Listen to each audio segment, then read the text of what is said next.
today I want to talk about gear. Hello everybody, I'm Roadblock and this is a Raid Shadow Legends video. I had a comment in one of my past videos where I was talking about the differences between accounts and how some accounts are going to be better than what you can probably hit in your game currently. And I had this very interesting comment. I'm going to read the whole thing, but I'm only going to talk about a few specific things. Really great video. What is a strategy to remove stone skin? Yes, where do you farm gear and get up the stats to 4,000 to 5,000 range? Would help me personally. Like endgame focus areas, I'm thinking it's just good rolls in Ascension, but it would be nice to know. Okay, so I kind of wanted to answer that question. First and foremost, removing stone skin, champions that can remove have a 50% chance. Some are better than others, but for the most part, I don't play on a lot of strategies around removing stone skin. More so, my recommendation would be try to find strategies that are good against stone skin. Bombs are very good against stone skin. That's one of my approaches. HP burn with some champions in some situations can be good. So there are ways to work around stone skin, that or run stone skin yourself, right? So how do I answer your question? Well, I think in the question, where do you farm gear and get up the stats? So listen up, I just got a new promo link that you can use to follow along with me on my latest free-to-play adventure and get a free Elenaril as well as 3 more powerful epics as you level up. Here's how to do it. Log out of Plarium Play and uninstall. Click the link in the description and register with a brand new email. Launch Raid and complete the tutorial. Go to your inbox and claim your first champ. Don't miss out on your chance to get Elenaril right after signing up, as well as Fayne, Uugo, and Tagoar as you progress through Raid. Click on my link right now and let's crush this together. This is an interesting subject, a very interesting dilemma that I think players face in modern Raid Shadow Legends. What do I mean by that? Well, instinctively, you might assume that there's these places where you can go to farm a bunch of gear. I don't farm them very often anymore outside of fusions and events. If there's a reason for me to do the dungeon, I will likely do it. What are the reasons? Tournaments. Tournaments are a big reason that you do dungeons. Dungeon divers are big reasons. So right now, there's a dragon turn attack, and we have this event for the Adventure Deck of Fate, and we have a 3x on speed, which is the best set, in my opinion, out of Dragon. So yes, I'm going to farm Dragon right now. But let's reel it back a little bit and analyze that. Why am I not farming dungeons and why might you want to be? Because your account may not be where mine's at. So I have been farming dungeons for a long time, and you can see all of the speed gear. And just for a second, if I go equipped, I mean, you can see all that speed gear that is equipped and all the speed gear that I've collected. And so it's just about time. Time is the secret, right? Are there ways to speed that up? Yes. Could you buy gear from the shop? You could. If they have any gear for sale right now, you could. I do not recommend it. I think I've purchased from the shop a handful of times way back when I was new to the game and I didn't know any better. I think I bought like a Savage set or 2 because I just couldn't keep up in Arena, not even realizing that wasn't my problem, right? I had other problems like low stats, and we'll get to how to improve those stats here in a second. But when to specifically address the farming question, I don't like to do the dungeons unless I'm getting more value from doing them, because quite frankly, I don't keep a lot of gear even now. I'm at the point now where I kind of don't even want 5-star pieces. And I know that's crazy to say because I know people that are way, higher player power accounts that still keep their 5-star pieces. But for me, it just doesn't ever feel worth it because my inventory slots are so limited. So, but that shouldn't be your policy. I actually did a takeover before for somebody. And when I did their takeover, they had no gear on their account. I was trying to build champions. And I was like, you just don't have any gear, but you've been playing for so long. And they're like, well, I only keep 6-star pieces. And I was like, no. And this is due respect to them, right? They're a great player, but you're not there yet, right? Like you got to get to that point. And so keeping that 5-star gear is still very important on your account. And that is kind of the secret, right? 5 and 6-star gear. Hold on. 5. We'll do it right. 5 and 6-star gear is the important gear star levels that you're looking for. 4-star gear falls off very now. If you're still in the game and you're still in that situation where you're playing with 4-star gear and you're like, okay, well, he said 4-star gear sucks. Well, what do I do? But I don't have other pieces to fill this out. Farming is a good way to do that, but you also have other things where you can get. Did this just change? This son of a... I recorded this already, guys, and it literally just changed on me. But what we did have here in the item pool, you can see we have 5 to 6-star in the slot 9. That slot is in a developed clan that's pretty achievable. Here for the slot 12, we've got guaranteed 6-star gear. I think it's even guaranteed to be legendary based on that kind of border there. I could be entirely wrong, so do not quote me on that. But, man, it literally changed because I decided to re-record this video. That's funny. But yeah, this is a good tool to get some gear if you're in a developed clan to potentially get out of that 4-star rut that you might be in. Another big key is going to be stage 20 of the normal dungeons. Stage 20 is a big factor because it's where you first start getting 5 to 6-star gear, and it costs less energy than stage 25 and stage 21. So you can farm here for your dungeon divers and your events efficiently and get more opportunities to get good rolls on your gear. Do you have a better chance of getting better gear on 25? Perhaps, but stage 20 is still going to be more efficient per energy than the other stages. Now, I am of the mindset, and probably incorrectly so, but I always farm on hard once it's unlocked for me and I can do it consistently because I prefer the chance to get a mythical piece. Sure, it's still 5 to 6-star gear, but I do like the idea that it could be a mythical piece and be pretty good. So it's more energy, so it's less point per energy efficient. However, I do prefer to farm in these stages. So once you do get to hard, I recommend that.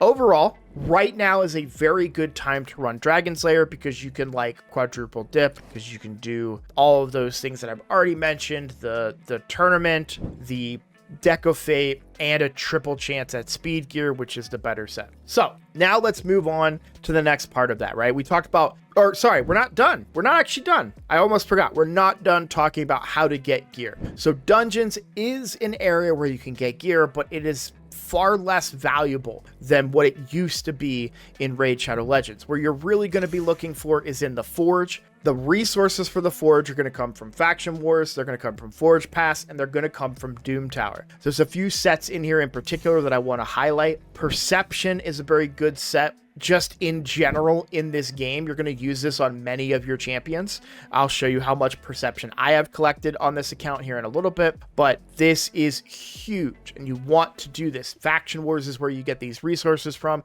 and you want to make sure that you're taking advantage of those. Affinity Breaker is one that's from Doom Tower that I think is very good. This is really good for debuffers because there's a 50% chance to change a weak hit to a critical hit. So if they were going to weak hit because it's a negative affinity to them, they'll change it to a critical, which will ensure that you can also land that debuff that you were trying to place, barring any resistance. Another good set is going to be Guardian. This is also from the Doom Tower. This is good early game to help you do clan boss because you do get to absorb damage. By 10, you get to absorb 10% of all damage dealt to your ally champions, and then you heal yourself by 10% of your HP pool. So Guardian can be really good on those tanky champions to help absorb that damage and give you a couple extra turns on clan boss. The best set out of Doom Tower is going to be your lethal set. This is huge. If Dark Fae is in rotation, you need to be farming Dark Fae. Period. Dot. So when it comes to the Forge Pass sets, I'm not the biggest fan of Instinct or Bolster anymore, but Bolster in the early mid game carried my account hard. Great set. Instinct, I just don't like it being 20%. I get the trade-off because you're getting a lot of speed, but I want that to be I'm not willing to give up savage or lethal for instinct. So I don't usually buy that forge pass. This is, again, my opinion. I'm not telling you guys what to do. Do what's best for your account, but for me, I just don't value it. I think Defiant and Righteous are good. I don't buy their passes, but I do complete the forge, the top tier when they go through. And then Slayer set behind me is probably the best forge set. Love Slayer, and I will buy that one. I've currently bought the one that we're currently in. You can see the bottom numbers are checked off because this gear set is so good, and the accessories specifically are what I'm looking for, more so because I need to complete those 9-piece sets on my champions. The last area, and this is probably one of, in my opinion, again, guys, my opinion, the most important place to get gear. I'm going to say it. Yeah, the most important place to get gear in Raid Shadow Legends today. This is, again, my opinion, and it's going to be Hydra. Hydra drops Stone Skin. I don't think I need to talk too much about how good Stone Skin is. It keeps your champions alive when they shouldn't be alive, right? I mean, he's even asking in his comment, how do I get rid of Stone Skin, right? Because it's a frustrating mechanic. We should be taking advantage of that. So I think Stone Skin is great. But protection gear is something I slept on for far too long, and I think is a very big part of why I love Hydra for gear,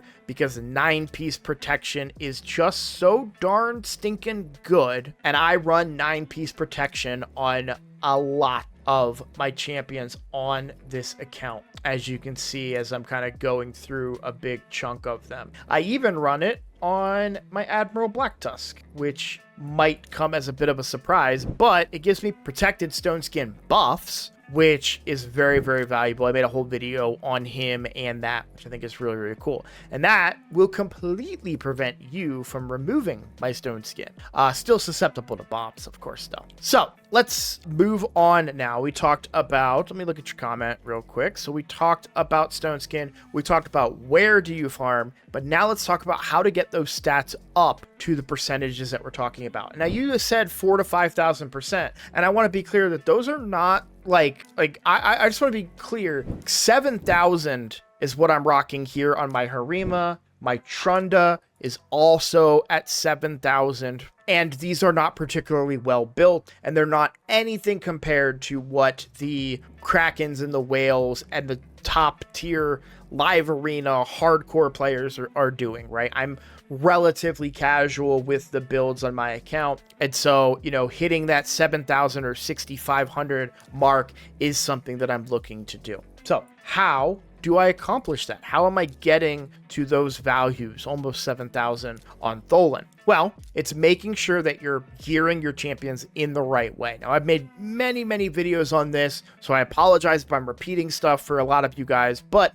I wanted to answer this individual's question. Main stat on the chest, main stat on the ring, and main stat, with a few exceptions, on the banner. Those are going to be the keys. And what's very interesting is you can look, when you go to total stats, you can look, we've got defense. Her base defense is 1,531. From artifacts, I'm getting another 4,546. And then everything else is coming from these areas. We have affinity bonuses, classic arena. I just made a video highlighting this. Masteries, blessings, and relics, right? Why am I, mentioning classic arena? Because if you're not gold 5, you're going to get less than this amount. You're going to get less than this 337. So that's a big chunk. Is it a huge difference? No, I'd still be over 7K even if I was in bronze. But regardless, I still think it's very important to understand. So much so, I made a whole video on it. So I'm not going to stretch that out here, but I did want to comment on it. And so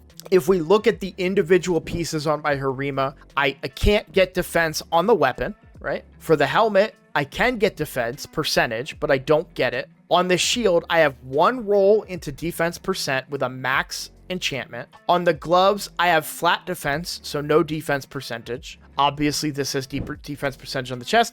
And on the boots, I have one defense percentage roll and not even a max stat. So if you consider that I only have 2 substats in the top 6 pieces that are going to defense percentage, right? That shows you how much of it is coming from that chest plate, that ring, and that banner, right? And I think it's very important understand that. Some people, I think, over prioritize getting those percentages in these pieces. And I would say that they're probably less important than other stuff. Another quick little tip I want to give too, if you're building, this is the way I build champions, to be very clear. If you're building a champion, if you're building a defense-based champion, when it comes to the weapon, that's a great place to get your crit rate. And why do I say that? Well, you can't get defense percentage on the weapon. So it's a great place to say, well, where I would want those stats to give me extra defense, I can get a ton of crit rate. And that gives me wiggle room in a few other pieces that don't have crit rate to make up for, right? Just a thought, just something that I consider when I'm building champions. And the reverse is true when you're building your attack-based nukers. So on the shield, you can see I have a double roll into crit rate, and that will allow me to get away, potentially, well, every piece has crit rate because I'm not in lethal. So, but still, you guys kind of get what I'm saying, right? It gives you that flexibility to maybe take a different piece that that's not bringing that crit rate because you're getting more crit rate out of your shield. I'm trying to think. I know I have somebody that's really taking advantage of that, and I'm probably not going to find them in time here, but I really wanted to kind of highlight that because it is a strategy that I frequently use. Granted, Marius is not an attack based, but you can see I'm getting 22% crit rate out of Marius, and it's a Slayer set as well, which is getting even more, and that gives me that flexibility to find other pieces to work with elsewhere on that champion. So I did want to talk about Trunda a little bit. Trunda's doing the same thing. She's one of my higher attack champions, just, at 7,000, which is why I want to highlight that. Attack percent on the chest, again, attack on the ring with an attack percent substat, and then attack on the banner. Now, there are exceptions to this. Some champions, especially ones that are potentially bringing debuffs like this decreased speed for Thor, I do run with an accuracy banner because I am going to run him in the Nature's Wrath Blessing, which brings my damage up based on the debuffs that he places. So there is certain situations where you're going to want to maybe pivot away from that advice. Champions that their damage is solely focused on, not solely, but a big part of their damage comes from placing debuffs. You're going to want to make sure you have the accuracy to complete that and maybe sacrifice some attack. But you can see I still managed to get 7,000 attack on my ninja here. Attack percent chest, attack ring, and for this guy I'm doing accuracy on the banner. But, I would, if I had, it's actually not that great of a banner. I would prefer to have maybe a higher speed and maybe have, instead of triple defense, like a triple attack would be pretty good to make up some of that difference. But, I'm pretty sure he's one of my most used champions. I haven't looked at his build in a minute, but